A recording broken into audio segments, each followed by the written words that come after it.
Welcome back नाजरीन। और अभी मुझे ज्वाइन कर रहे हैं मसूद रजा साहब, भी सीनियर सहाफ़ी हैं, टीवी एंकर पर्सन है, अपना निजी टीवी चैनल पे प्रोग्राम करते हैं। उनको भी खुश आमदीद कहूंगी प्रोग्राम में। Thank you so very very much Masood Raza साहब फॉर ज्वाइनिंग अस। मसूद, आपकी तरफ आऊंगी। मसूद, ये हम देख रहे हैं कि आज इलेक्शन कमीशन ने शाया कर दी है जी हल्का बंदियों की रिपोर्ट जो इब्तदाई है। अब लग भी रहा है कि अपेरेंटली इलेक्शन कमीशन जो है वो इलेक्शन कराने के लिए सीरियस भी है, तैयारियां भी शुरू हो गई हैं। द मीन वाइल जनवरी का टाइम भी दिया है, लेकिन still people are in chaos can they are confuse in नगमा कि क्या वाकई इलेक्शंस होंगे पाकिस्तान के अंदर। अभी भी कयास आराइयां जा रही हैं। दूसरी जानिब हम ये भी देख रहे हैं कि आपने यकीनन वो रिपोर्ट आपकी नजर से गुजरी होगी, आपने देखा होगा कि इसमें कुछ तब्दीलियां भी आई हैं। खासतौर पर कराची के हवाले से बड़ी तब्दीली है। आप खुद भी कराची से भी प्रोग्राम करते हैं और करते रहे हैं सारा, तो कराची के हवाले से बड़ी गहरी नजर भी रखते हैं। कराची में भी हम देख रहे हैं कि नशिस्तें बढ़ गई हैं सूबाई और कौमी असेंबली की इस रिसेंट मर्दमशुमारी के बाद। तो आप इसको कैसे देखते हैं? जी, बहुत शुक्रिया रिदा। ये सीट्स तो बढ़नी थी क्योंकि जाहिर सी बात है आबादी में इजाफा हुआ था, तो कराची की सूबाई जी। और कौमी नशिस्तों में इजाफा होना था। इलेक्शन के हवाले से इबाम बिल्कुल दुरुस्त कह लिए मौजूद है, क्योंकि जब ये ऐलान किया गया कि जनवरी में इलेक्शन होने, उस वक्त ही हमारे दिनों में ये बात थी कि सर्दी का मौसम होगा और सर्दी के मौसम में पाकिस्तान के बहुत से इलाके होंगे, बलूचिस्तान से लेकर शुमाली इलाकों तक। आप देख लें, बर्फबारी का मौसम होता है, बंद होते हैं, कहीं धुंध होती है। तो ऐसे हालात में इलेक्शन का होना एक बड़ा मुश्किल टास्क होगा। बहरहाल ये तारीख दी थी, लेकिन एक टाइपलाइन हमारे सामने मौजूद है। हम बार बार जिक्र करते हैं खैबर पख्तूनख्वा और पंजाब के इलेक्शन का, जो कहीं खो गए। ये जो मरकज के इलेक्शन हैं, ये भी 90 दिन से आगे निकल गए। आपको याद होगा कराची के इलेक्शन जो हुए थे, बल्दियाती इलेक्शन, वो 2 साल में कंप्लीट हुए थे जब तारीख दी गई थी। तो इलेक्शन कमीशन के पास ये इख्तियार मौजूद है कि वो रिस्केड्यूल कर सकता है इलेक्शन को। तो और उससे कोई पूछ भी नहीं सकता। अब सदर मुमलिकत के हाथ से ही बात निकल गई, पॉलिटिशियंस के हाथ से ही बात निकल गई, तो मुख्तार कुल जो इस मामले में है वो इलेक्शन कमीशन है। और इलेक्शन कमीशन अगर चाहे, उसको हालात मुवाफिक ना लगे, सिक्योरिटी के इश्यूज हों, पैसों के इश्यूज हों, वो कि वो सारा बंदोबस्त जानने वाली हुकूमत करके गई है, लेकिन कोई भी इशू हो सकता है जिसकी वजह से इलेक्शन कमीशन इलेक्शन को रीस्केड्यूल कर सकता है। तो ये हम अपनी जगह मौजूद है।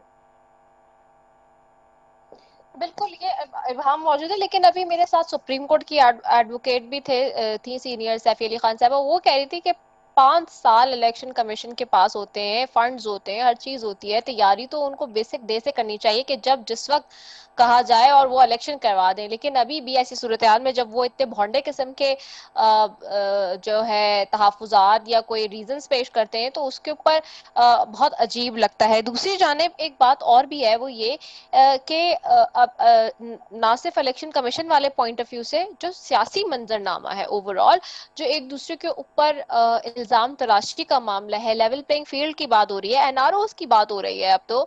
और जिस तरह के बयानिए इस वक्त सामने आ रहे हैं, फिर निगरान वजीर आजम का स्टेटमेंट हालिया आपके सामने गुजरा होगा, निगरान वजीर दाखिला का स्टेटमेंट आपके सामने से हालिया गुजरा होगा, और उसके ऊपर बहुत ज्यादा तनकीद का सामना रहा उन्हें। तो ऐसी सूरत हाल में आप क्या देखते हैं? देखिए, मुझे तो ये एक सियासी प्रोसेस है जो दिखाने का है, नजर आता है। क्योंकि कुछ ना कुछ दिखाना है ना कि मुल्क में सियासी तौर पर कुछ हो रहा है। लेकिन असल में तो सियासी तौर पर कुछ नहीं हो रहा। वो इसलिए नहीं हो रहा कि जाने वाली जो हुकूमत थी वो ऐसी कानून साजियां करके चली गई है जिसने निगरान हुकूमत को इख्तियारात दिए हैं, और अच्छे खासे इख्तियारात दिए हैं। आज शमशाद अख्तर साहिबा ने एक प्लान मुरतब किया है इकॉनमी के लिए, जो 2 साल का प्लान है, जो वो काकड़ साहब के सामने रखेंगी।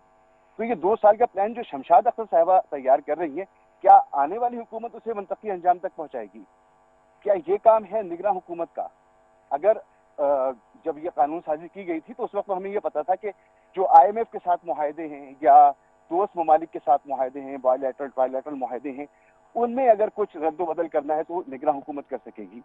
लेकिन अब पूरा एक प्लान दे रही है, प्राइवेटाइजेशन, फवाद हसन फवाद साहब पीआईए की प्राइवेटाइजेशन करने जा रही। जी। तो ये तो जी। सारे लंबे प्लान हैं। इस दौरान जो भी सियासी जमातें कर रही हैं, इल्जाम तराशियां, एक दूसरे के ऊपर कीचड़ उछालना, एक दूसरे को कुछ भी कहना, तो ये सब एक वो सियासी अमल है जो दिखाने के लिए कि मुल्क में एक सियासी अमल चल रहा है। हकीकत हाल आपको भी बेहतर पता है, अवाम भी बेहतर जानते हैं, और सब इसका जिक्र भी कर रही कि इलेक्शन कमीशन अब इख्तियार कुल उसके पास है इलेक्शन कराने का, उसको जब उसकी मर्जी होगी वो इलेक्शन कराएगा, जब मर्जी नहीं होगी इलेक्शन नहीं कराएगा। और कानून साजी इस अंदाज की है कि वो आप अगर चैलेंज करना भी चाहें तो शायद चैलेंज ना हो सके। राइट। अब्दुल सत्तार चौधरी साहब, आपकी तरफ आऊंगी। आप शहर इक़्तिदार में बैठे हैं, ये जो अभी मसूद रजा साहब बात करें, ये बहुत इंपॉर्टेंट फैक्टर है और पॉइंट है। जैसे कि उन्होंने कहा कि एक इकोनॉमिक प्लान मुरक्कब हो रहा है जिसका 2 साल के लिए पीरियड बताया जा रहा है। फिर मजीद और भी चीजें हम देखते हैं लेफ्ट राइट जब अपने, तो हम देखते हैं कि ये जो सूरत हाल है इसमें इसी तरह की कुछ बातें हमें नजर आती हैं। तो क्या, जो मेरा वही सवाल था अगेन, कि इलेक्शंस होना वक्त पे और वाकई जनवरी में होना, ये क्या इतना स्मूथ, इतनी स्मूथ सेलिंग लग रही है? और फिर जैसे अभी उन्होंने कहा कि पूरी ताकत और पूरे इख्तियारात इस तक इलेक्शन कमीशन के पास है, उसका जब दिल चाहे वो उस तारीख को चेंज कर सकता है और आगे भी बढ़ा सकता है। तो ऐसी सूरत हाल में क्या वाकई ये सिर्फ हमें एक लाल बत्ती के पीछे लगाया हुआ है आवाम को कि हाँ जी सियासत चल रही है, कुछ एक्टिविटीज हो रही है पॉलिटिकली, लेकिन हकीकत में हम यही देख रहे हैं कि जी ये 2 साल का मुरत्तब प्लान नजर आ रहा है जो फिलहाल इस वक्त सिस्टम में मौजूद है? देखिए रिदा, ये बात ठीक है कि जो निगरान हुकूमत है उसको पीडीएम की हुकूमत स्ट्रेंथन करके गई थी, आईनी इख्तियारात दे के गई थी कि जी अगर इनको प्रलॉन्ग करना पड़े, किसी की जरूरत तो होगी ना कि निगरान हुकूमत अपनी मुद्दत मुकम्मल करने के बाद उससे तजावुज करे। सिस्टम में मौजूद या स्टेक होल्डर्स में से किसी न किसी की जरूरत थी तो निगरान हुकूमत को ये इख्तियारात दिए गए थे। आप एक बात जहन में रखें कि तमाम सियासी जमातें, पाकिस्तान की तमाम सियासी जमातें, वो सिर्फ अपना सियासी मफाद देखते हुए मुस्तकबिल की पॉलिसियां मरतब करती हैं। कभी किसी ने अवामी मफाद में या मुल्क के मफाद में या रियासत के मफाद में ना कानून साजी की है, ना उनकी ऐसी सोच होती है। अगर अभी आप इस निगरान सेटअप को देखें तो इस निगरान सेटअप में बहुत वाजे नजर आता है कि एक सियासी जमात की एफिलिएशन रखने वाले लोग ज्यादा तादाद में मौजूद हैं। तो उस सियासी जमात की ये जरूरत रही होगी कि अगर इलेक्शन हमें सूट नहीं की करेंगे तो हम इलेक्शन को आगे ले जाएंगे। उसी सियासी जमात के साथ इलेक्शन कमीशन की भी बहुत क्लोज अलाइनमेंट है। तो ये बात तो समझ में आ रही है कि पीएमएलएन जो है वो ये चाहती है कि इलेक्शन उस वक्त हो जब हमारी हुकूमत बनने के चांसेस बहुत ज्यादा हों। इस वक्त जो ग्राउंड पे सूरत हाल है, जाहिर है हमसे ज्यादा सियासी जमातों के पास वसाइल होते हैं और उनके अवाम से हमसे ज्यादा बेहतर राब्ते होते हैं, तो उनको बहुत अच्छी तरह अंदाजा है कि अगर ये इलेक्शन में जाएंगे, इवन ये 2024 में भी, किसी भी महीने में 2024 में भी ये इलेक्शन में जाएंगे तो वोट किसी और सियासी जमात को नहीं मिलना। तो उसके लिए ये जो मैं अभी भी कन्विंस हूं इस बात पे कि ये कंफ्यूजन वाली सूरत हाल में ऐन मुमकिन है कि नवंबर के एंड में या दिसंबर के किसी वीक में ये इलेक्शन अनाउंस कर दे इलेक्शन कमीशन, कि तमाम सियासी जमातों के पास प्रॉपर तैयारी का वो ना हो और एक और सियासी जमात की भी यहाँ दाग बेल डालने की कोशिश की जा रही है इस वफाकी दारुल हुकूमत में। उसकी बात काफी महीनों से सुन रहे हैं कि वो ऐसे लोग इकट्ठे कर रहे हैं मुख्तलिफ सियासी जमातों से जो अपनी सियासी जमातों में नापसंदीदा अपनी आजाद राय की वजह से समझे जाते थे। तो ये सारी प्लानिंग जो हो रही है ना, बेसिकली वो स्प्लिट मैंडेट के लिए हो रही है, जो मुझे समझ आ रहा है, जो मुझे नजर आ रहा है। और उसमें चूंकि मेजर सबसे ज्यादा इन्फ्लुएंस इस वक्त पीएमएलएन का है, जो सेटअप है उस वक्त उसमें, लेकिन अवाम में उनकी पेनिट्रेशन नहीं है उस तरह की, उनकी मकबूलियत नहीं है उस तरह की, और जो जिस जमात की मकबूलियत है उसको कोई भी इक़्तिदार देना नहीं चाहता। तो ये इस सारी सूरत हाल में, अच्छा दूसरा ये इलेक्शन कमीशन का जो मामला है, मैं थोड़ा सा इसमें ऐड करूंगा। वो मैम ने बताया कि जी इलेक्शन कमीशन के पास 5 साल होते हैं। बेसिकली पीटीआई की हुकूमत थी तो यहाँ पे इलेक्शन कमीशन के पास इख्तियारात तो थे, हुकूमत कानून साजी कर सकती थी कि आपको पाबंद होना चाहिए, लेकिन मैंने कहा ना कि तमाम सियासी जमातें अपने मफाद के लिए कानून साजी करती हैं या सोच विचार करती हैं। यहाँ इस्लामाबाद के बल्दियाती इंतखाबात में इस्लामाबाद हाई कोर्ट ने ये डिसीजन दिया कि जी जो इलेक्शन कमीशन की डेट थी उस डेट पे इलेक्शन होने चाहिए, नहीं करवाए गए। वो उस वक्त पीडीएम की हुकूमत थी, राना सनाउल्लाह साहब वजीर दाखिला थे जो रिस्पॉन्सिबल थे इन इलेक्शन के, लेकिन कुछ नहीं हुआ। फैसला दिया हाई कोर्ट ने कि जी इलेक्शन करवाएं गिवन डेट पे, इलेक्शन नहीं हुए। उसके बाद ना हाई कोर्ट ने कुछ कहा ना इलेक्शन कमीशन ने कुछ कहा। तो ये प्रेसिडेंट इसीलिए बनाए गए कि इलेक्शन को किसी वक्त जरूरत के तहत आगे ले जाना पड़े, कोई सियासी जमात इतनी मकबूल हो जाए कि उसको अगर रोकना पड़े तो हम इलेक्शन ही रोक दें। तो ये वाली जो सिचुएशन है, ये एक तरफ प्रैक्टिकली ये ऐसा है कि इस वक्त कंफ्यूजन वाला माहौल है। कोई सियासी जमात बज़ाहिर नजर नहीं आता कि इलेक्शन लड़ने में संजीदा है या ऐसी तैयारियां कर रही है कि उनको पता है कि इलेक्शन होने हैं। लेकिन मैं आपको बताऊं, जो मैं क्यों कह रहा हूं कि इलेक्शन हो जाएंगे, मुझे ऐसा लग रहा है कि इस वक्त आपको दिसंबर में IMF की दूसरी किस्त भी चाहिए, और उस एग्रीमेंट में लिखा हुआ है कि जो नवंबर में उससे पहले जो इलेक्शन हो जाएंगे तो जो नई मुंतखब हुकूमत होगी IMF के साथ वो डील करेगी। ये आपके उस मुआहदे में लिखा हुआ है जो आपने IMF से किया है, जिसके लिए आपको दिसंबर में दूसरी किस्त मिलनी है, और वो उस सूरत में मिलनी है कि आपने मुंतखब हुकूमत को इक़्तिदार दे देना है। तो ये एक मुश्किल है हुकूमत वक्त के लिए या मौजूदा जो रियासत को चलाने वाले अनासर हैं उनके लिए।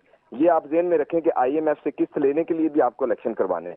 इसके अलावा एक बैन अल-अक़वामी दुनिया भी है, उनके मुतालबात भी हैं कि पाकिस्तान में जो इस वक्त सिचुएशन बनी हुई है, ये सबका ये यकसा मौक़िफ़ है कि ये इसका एक हल कम अज कम जो अवामी एतमाद की बहाली है वो तो इलेक्शन से ही मुमकिन है। उसके अलावा आप कोई भी स्टेप ले लें वो ऐसा जी ठीक हो गया। दूसरा आचार्य साहब, मसूद आपकी तरफ वापस आऊंगी। मसूद, क्विकली आपसे जानना चाहूंगी, ये तो सारे हमने इलेक्शंस के मामला डिस्कस कर लिए।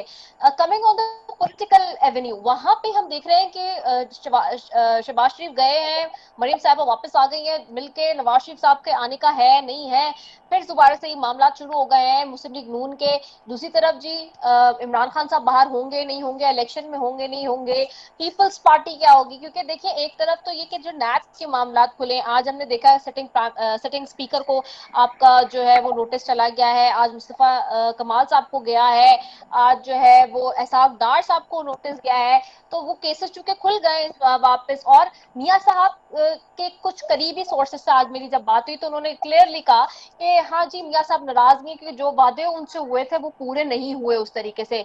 तो ऐसी सिचुएशन में क्या मुस्लिम लीग नून वाकई इलेक्शन के फेवर में होगी, और क्या ये जमातें अब चाहेंगी कि नहीं जी हम मजीद एक्सपोज हो, क्योंकि वो तो डे बाय डे एक्सपोज ही हो रहे हैं। उनका तो फिलहाल अगर इलेक्शन होते हैं तो इसमें कोई फायदा होता हुआ तो अपेरेंटली नजर नहीं आता। जी, एक बात मैं रिजा पहले कहता चलूं कि इलेक्शन 2002 में भी हो गए थे जब नवाज शरीफ और बेनजीर मौजूद नहीं थी, और कासिक और मौलाना फजल रहमान और GDA इन सब ने मिलकर मुल्क में हुकूमत बनाई थी और बड़ी अच्छी हुकूमत चलाई थी। तो इलेक्शन कभी भी हो सकते हैं और इलेक्शन डिले भी हो सकते हैं, ये कंफ्यूजन अपनी जगह मौजूद है।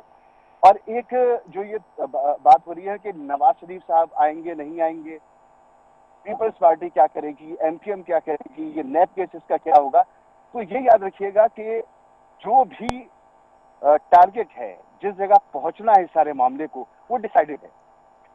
तो उसी हिसाब से फैसले होंगे और वहां पर हम चले जाएंगे। ये जितना भी और वो क्या टारगेट है, वो क्या टारगेट है मसूद, आपकी इंफॉर्मेशन क्या कह रही है, वो क्या टारगेट है? मुस्बत नताइज का टारगेट है। इलेक्शन होने चाहिए लेकिन मुस्बत नताइज आने चाहिए। तो वो मुस्बत नताइज जब इंश्योर हो जाएंगे तो मुस्बत रिपोर्टिंग की तरह मुस्बत नताइज चाहिए मसूद जी। मुस्बत नताइज चाहिए कि मुल्क में एक ऐसी नहीं, मैंने कहा वो मुस्बत रिपोर्टिंग की जो बात थी उसकी तरह मुस्बत नताइज चाहिए।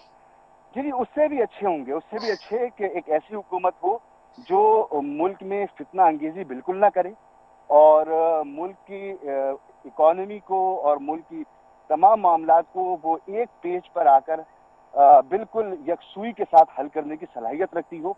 तो जब ऐसी हो जाएंगे हालात और आवाम जो है उनकी तायीद भी हासिल हो जाएगी तो इलेक्शन हो जाएंगे। तो इलेक्शन कभी भी हो सकते हैं और कभी और बहुत ज्यादा डिले भी हो सकती है। ये कोई बड़ा मसला नहीं है, ये साइंस है नहीं ये। और जो सियासी जमातें हैं वो इतनी ज्यादा रेलेवेंट रही नहीं है। तीसरी बात ये कि नैब जो है, नैब का काम है तो नैब इसी मकसद के लिए पहले भी इस्तेमाल होता रहा है, वो आगे भी इसी मकसद के लिए इस्तेमाल होगा अगर जरूरत पड़ेगी तो, वरना केसेस फिर खत्म हो जाएंगे। जब चाहेंगे खुल जाएंगे, जब चाहेंगे खत्म हो जाएंगे। तो ये गिमिक्स हम देखते चले आ रही और वही रिपीट हो रही है। तो इसमें कोई अचंभे की बात नहीं है हमारे लिए। ठीक हो गया है। बहुत शुक्रिया मसूद रजा साहब आपका, अब्दुल सत्तार चौधरी साहब आपका, सैफी अली खान साहब आपका, आप तीनों मौजूद मेहमानों का बेहद शुक्रिया। नाजरीन, इलेक्शन होंगे नहीं होंगे, राय आपने जानी आईनी कानूनी माहिरीन से भी, और साथ ही साथ हमारे सहाफियों से भी जो बड़ी गहरी नजर रखे हुए हैं सारी चीजों पे। But keeping in view all these things, if I talk about myself, तो मेरे ख्याल से जी election still it's an enigma के पाकिस्तान में, क्योंकि पहले भी तारीख पर तारीख दी गई लेकिन इलेक्शन नजर नहीं आए, प्रैक्टिकली एग्जीक्यूशन नहीं हुए। तो बहुत जल्दी या दूर, ये अभी भी एक बहुत बड़ा एनिग्मा और पजल है, और इसके लिए बहुत सारी कड़ियों को जो है वो सुलझाने की जरूरत है, जो उलझी हुई है, और उनके उलझने में बहुत टाइम लगा है, तो सुलझने में कितना टाइम लगेगा, ये बहुत अहम सवाल है। इसी के साथ जी अपनी मेजबान में सफे को दीजिए इजाजत। पाकिस्तान जिंदाबाद।